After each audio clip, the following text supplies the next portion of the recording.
আপু গাবলা নিয়ে আসছি, এক গাবলা বাদ দাও। কি গাবলা নিয়ে আসছি, এক গাবলা বাদ দাও। তোর এক গামলা বাদ দিমু? এই তুই কি খাওয়াটা ছাড়া কিছু বোঝস না? তোর বুদ্ধি শুদ্ধি কবে হইব? মা ওইমা কি কইছে শুনস নাই?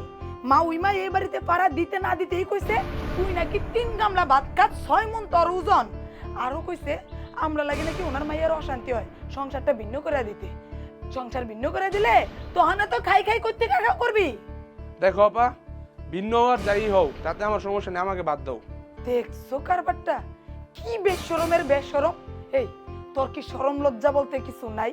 কামাই রোজগার করে দুইটা দিয়ে রাখছো তুই সংসারে, যে তুই খালি খাওন খাওন করবি আর আমরা তোরে খাওন দিব, তুই বুক দাঁড়া বেড়ে খাবি।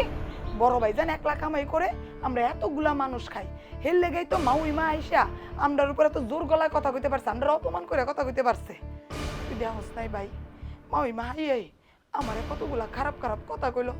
আজকে যদি তুই কামাই রোজগার করতি, আব্বাই কামাই রোজগার করতো, তাইলে তো আমার একটা বিয়ে শাদী হয়ে যেত। আমারে কি এসব কথা কইতে পারতো? ভাইরে তুই খাওন খাওন বন্ধ করে একটু কামাই রোজগারে মন দে। দেখো আপা, কাজ কাম আমার দিয়ে হবে না, আমার ক্ষুধার জ্বালা সহ্য হয় না। খাবার দাও, আগে খাই, পেটটা শান্তি করি। জান থেকে যা, ও তো বলতে দিমু একটা বাড়ির সবাই যখন খাওয়া শেষ করব, সবাই শেষে তুই খাইতে ববি, তার আগে তোর লাগে কোনো খাওয়া নাই। গেলি আন থেকে। সারাদিন খালি খাই খাই খাই, নিজের পেটটার দিকেও চায় না, নিজের শরীরটার দিকেও চায় না।